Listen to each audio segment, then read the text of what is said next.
I stopped by just to say, Jesus is alive. Happy Easter Day. All right, that was it. No, I'm kidding, but that was a classic, though. At least when I was growing up, right? Yeah, I know y'all remember it. It's something about Resurrection Sunday. Can y'all say that with me? Resurrection Sunday. Yeah, this was a time for everybody to both figuratively and fashionably glow up. You could picture it. Everyone from pastors to parishioners. I mean, plenty of people just parading around in outfits plastered in pastel patterns. And you know exactly why, too. Because it's Resurrection Sunday. Y'all got to participate. This is a time where little boys get fly. You know, suspenders, bow ties, fresh cuts, little parts on the side, not the straight lines this time, Mom. I need to zigzag to add a little more pizzazz. And those little girls look so classy. I mean, sweet little lasses with lace frilled socks and those 1-inch patent leather heels with one strap. The dress with the big bows, and the hair is either permed or plaited, but it's pressed down, shaken together, and rolling over with a bunch of different color barrettes. Yes, you know why they're fresh, because this is Resurrection Sunday. It is a time for all the pews to get packed with people fully prepared to give a standing ovation for this performance of the annual Easter play. That's right, last year was exceptional. I mean, pretty much perfect. We still put it on a pedestal, but this year is particularly special. Here's why. Because not only are all the parts being played, but it's also partially produced by primarily the preteens. Give it up for the youth on Resurrection Sunday. This is the time when those parents who have been persistently in prayer practically prostrate because they just got word that all of the kids' poems will be no less than 2 paragraphs. Yeah. Now, typically, they don't participate, so you don't worry. But this year, they've been practicing at the house, so you're proud. So much so that you sit on the front row and mouth every single word as they say their piece, hoping that they present it like they rehearsed at home. And in the back of your mind, you thinking, if you can memorize all those hip-hop verses, you bet not mess up one stanza for Jesus, because this is Resurrection Sunday. I know y'all remember those days. Man. But lately I've been thinking, like, what if we lived in those days? And I don't mean the ones I was referring to. I mean more so, okay, so now when we hear Resurrection Sunday, it's a time for celebration. You know, a lot of conversation, dress up nice, eat food with your congregation. But I would venture to say that if I was alive during the day that I heard Jesus would be brutally murdered on Friday, spend a weekend in the grave, and hope that he raised up on Resurrection Sunday would probably have a different connotation. Am I right? Let me take you on my train of thought. So my pastor asked everyone to go on a fast, like he does every year. I attend church at Inspiration. And my wife introduced us to a show called The Chosen. You know, yeah, I agree, right?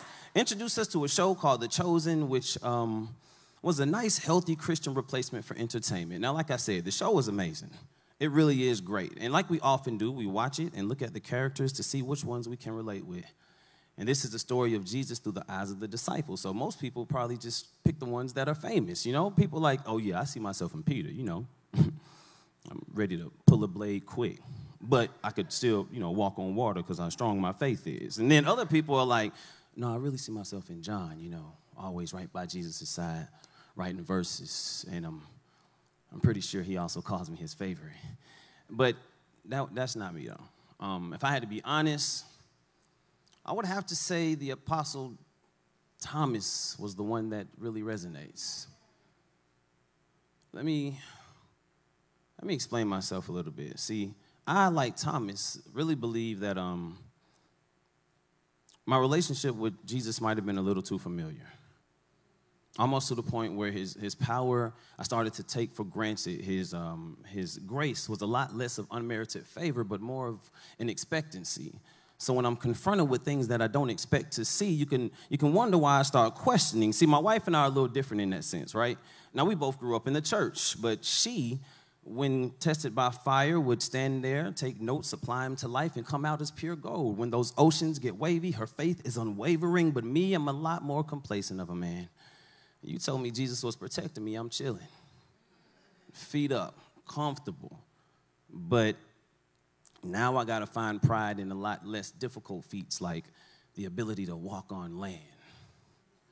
right? But not until I was grown did I recognize I've been riding the coattail of my ancestors' prayers for so long, I don't even know if I can stand on my own. You see, I know that a second hand is great for clapping. A second hand is good for raising. A second hand is awesome to touch and agree, but a second hand testimony is not what I need. See, I, like Thomas, really just want a first hand experience with Jesus. I want to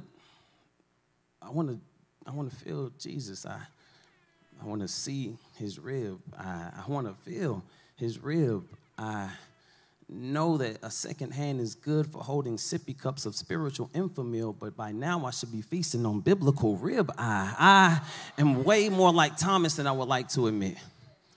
So much so I get offended when y'all call him Doubting Thomas. If I relate to him and y'all calling him Doubting Thomas, what y'all say about me? And it's not that the description don't fit. I just don't like the way it sounds, to be honest.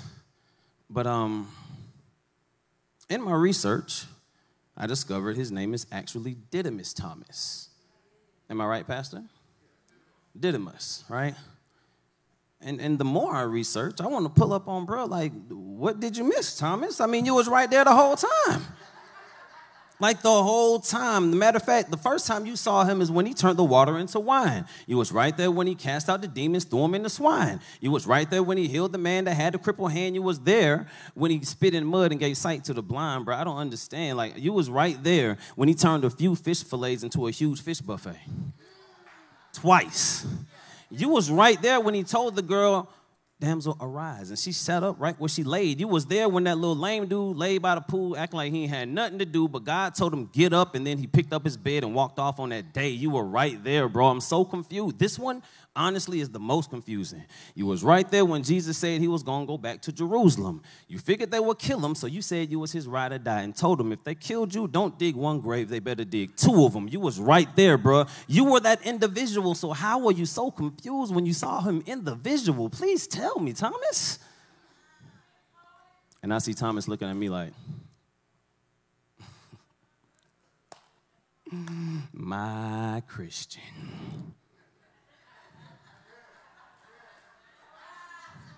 Here we go again, right?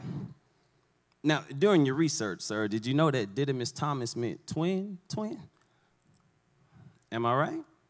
It means twin. So why you see me and you and you and me, I'm honestly seeing us and them. Now, I apologize, crowd, but I want you to think about how many times did Jesus pull miracle after miracle after miracle on your behalf, but you felt, since it was outside of your understanding, that he needed to pop up in the physical and prove to you that it's been him the whole time holding your whole world in his holy hands, and I mean literally holy hands, but you want me to admit that I'm closed-minded? I can't wrap my head around that.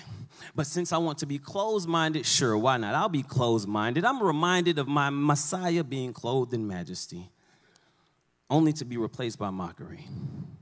He was a humble king who didn't need any accessories to adorn him, but they thought it was a wardrobe malfunction, right? Went out and created him a crown of thorns. Quite prophetic, though. You create him a crown of thorns just so you could look back later and know that the king rose. Ain't that something? Now, listen.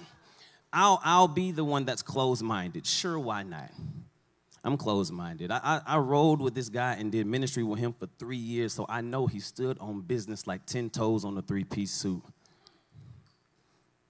He was deserving of a custom fitting. But instead, they gave him a cursed and wicked tailor who heard 3 pieces, but instead didn't take his time when he measured them and gave him 3 piercings. He snatched his clothes off, but hung him up to dry on a hill called Golgotha, of all places. Now, we call it Calvary, but either way, it's the place of skulls, right? So you have my man posted up on the place of skulls like it's an Ed Hardy pop-up shop. I got to hear about these people who sit on their high horses and hit my dude with sticks like they are posing for a Ralph Lauren logo. Hung him in between 2 thieves, one Poe and one Low, and made him bleed so much so that when the blood hit the ground, it made a sound so loud that even though he wasn't there, you can ask Mark, it echoed red. Red covered the bottom of his feet. You can see Christ in Louboutins. Right there in front of Mary and John, he hung there. Didn't say a mumbling word. like a muted Damon John, took every hit for us, by us. And it was at that moment where things started to feel different. I don't know, my belief started experiencing symptoms of the Fendi insignia. It was like my faith flipped. And now, as long as I have known him, you would think that everything would be Gucci, but it wasn't. I admit, I needed more proof. I needed more proof. I admit, Tommy needed to see his healed figure. And you probably don't understand how. You don't understand how I can see this man go from things being planned out to completely panned out, and I still had doubts. It's true. It's true. But I never denied that I doubted. This story was never about me.